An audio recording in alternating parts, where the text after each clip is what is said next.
Hello guys, ഇപ്പോൾ പൊരിഞ്ഞ കളി നടക്കാൻ എഴുതിക്കുന്നത് വെയിറ്റ് അൻസില എക്സും ഇവള് ഓയും. ഓക്കെ, ആരെതിൽ ജയിക്കാൻ നോക്കാം. 2 players ആയിരിക്കും. 2 players ആവുള്ളൂ. 3. ഓക്കെ ഓക്കെ അൻസില എക്സ് ഇട്ടു. അടുത്ത് സി ആണ് ഇടാൻ പോണത്. സിയും ഓ ഇട്ടു.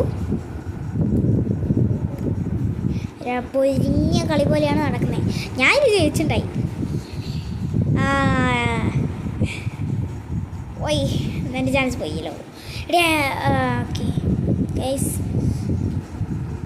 അയ്യോ അവൾ കണ്ടു. അതിലെന്നെ ഇടുള്ളൂ, എനിക്ക് ഉറപ്പായിരുന്നു. ഗൈസ്, എങ്ങനെങ്കിലും ഒന്ന് ജയിക്കണമായിരുന്നു. അങ്ങനെ വിട്ടുകൊടുക്കരുത് കേട്ടോ ആരും. എല്ലാവരും ജയിച്ച് പൊരിക്കണം. ഗൈസ്, ഡ്രോ ആവാൻ പോവാണ്. ഗൈസ്, കഴിഞ്ഞു, ഡ്രോ ആയി. ഇത് പ്ലേ എഗെയിൻ ഒന്നുകൂടി കളിച്ചിട്ട് ഒന്നും ശരിയായില്ല.